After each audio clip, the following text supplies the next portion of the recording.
שלום חברים, מה שלומכם היום? שמי נטלי אליאור ואני מנחת הורים מוסמכת מכון אדלר, מטפלת רגשית, זוגית ומשפחתית. והיום אני רוצה לדבר איתכם על אזור הנוחות, איך להרחיב אותו, איך לצאת ממנו. כל מה שאנחנו חולמים ורוצים להשיג ועדיין לא השגנו נמצא מחוץ לאזור הנוחות שלנו. לעומת זאת, כל הדברים שהשגנו והצלחנו עד היום נמצא באזור הנוחות שלנו. אזור הנוחות זה אזור שאני רגילה, דברים שאני עושה יום יום, כמו קפה על הבוקר, או לצאת לעבודה, או לקחת את ילד לגן. זה כל הפעולות שאני עושה ואני רגילה באופן אוטומט, ואזור נוחות שנמצא באזור הנוחות. לעומת זאת, דברים שאני רוצה לעשות, למשל להופיע בטלוויזיה, אני אתן לכם דוגמה על עצמי, אני לא רגילה, אבל בשביל להגיע לשם, אני צריכה קצת להרחיב את אזור הנוחות שלי.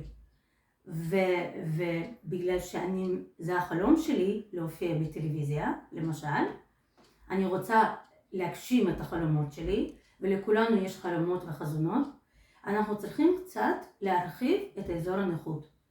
למשל, אני החלטתי להתארח ברדיו לפני שבועיים, וזה לא היה פעם ראשונה שלי.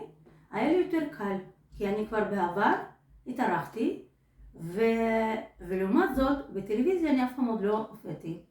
אבל זה החלום שלי, ולכן אני מרחיבה את האזור.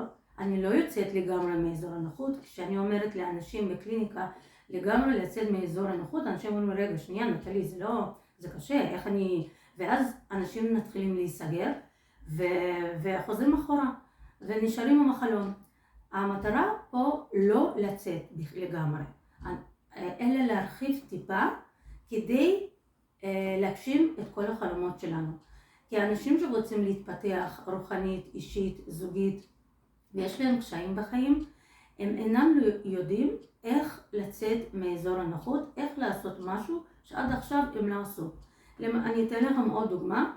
אני כבר שנה רוצה לעשות סרטונים, כי יש לי המון טיפים לתת לאנשים, ואני שנה מנסה לצלם את עצמי, ורוצה וחושבת על זה, ולא, הנה היום אני אמיצה, וזה הסרטון הראשון שלי, וזה נקרא, הרחבתי את האזור הנוחות שלי.